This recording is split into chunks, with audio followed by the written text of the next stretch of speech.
ಸನ್ಮಾನ್ಯರೇ, ಬೆಂಗಳೂರಿನಿಂದ 20 ಕಿಲೋಮೀಟರ್, ನಮ್ಮ ವಿಜಯಪುರದಿಂದ 48 ಕಿಲೋಮೀಟರ್ನಲ್ಲಿರುವ ಈಜಿಪುರದ ವಿವೇಕನಗರದಲ್ಲಿರುವ ಶ್ರೀ ಕೋದಂಡರಾಮಸ್ವಾಮಿ ದೇವಾಲಯದ ಆವರಣದಲ್ಲಿ ಭಗವಾನ್ ಶ್ರೀ ಮಹಾವಿಷ್ಣುವಿನ 108 ಅಡಿಯ ವಿಶ್ವರೂಪ ದರ್ಶನದ ವಿಗ್ರಹ ಪ್ರತಿಷ್ಠಾಪಿಸಿದ್ದಾರೆ.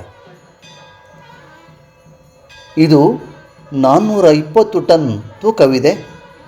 ಇದರ ನಿರ್ಮಾಣಕ್ಕೆ 2.60 ಕೋಟಿ ವೆಚ್ಚವಾಗಿದೆ. ವಿಶ್ವದಲ್ಲಿಯೇ ಅತಿ ಎತ್ತರವಾದ ವಿಶ್ವರೂಪ ದರ್ಶನದ ವಿಗ್ರಹ ಎಂಬುದಾಗಿ ಪ್ರಖ್ಯಾತಿ ಪಡೆದಂಥ ಈ ಈಜಿಪುರದ ಶ್ರೀ ಕೋದಂಡರಾಮಸ್ವಾಮಿ ದೇವಾಲಯದ ಆವರಣದಲ್ಲಿ ಇದನ್ನು ನಿರ್ಮಾಣ ಮಾಡಿದ್ದಾರೆ. ಕೋದಂಡರಾಮಸ್ವಾಮಿ ದೇವಾಲಯ ಸುಮಾರು 400-500 ವರ್ಷಗಳ ಇತಿಹಾಸ ಹೊಂದಿರುವಂಥ ಪುರಾತನವಾದ ದೇವಾಲಯದ ಒಳ ಪ್ರವೇಶಿಸಿದಂತೆ ಇಲ್ಲಿನ ಮೂಲ ಕೋದಂಡರಾಮನ ವಿಗ್ರಹ ನಮ್ಮನ್ನೆಲ್ಲ ಸೂಜಿಗಲ್ಲಂತೆ ತನ್ನತ್ತ ಸೆಳೆಯಿತು.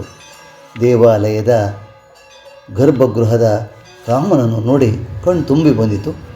ಆವರಣದಲ್ಲಿ ಗರುಡ ವಾಹನ, ಹಂಸವಾಹನ, ಮಯೂರ ವಾಹನ, ಆಂಜನೇಯ ವಾಹನ, ಶೇಷವಾಹನ, ತುರಗ ವಾಹನ, ಮತಂಗ ವಾಹನಗಳನ್ನು ಎಲ್ಲ ನೋಡಿಕೊಂಡು ಮುಂದೆ ಸಾಗಿದೆವು.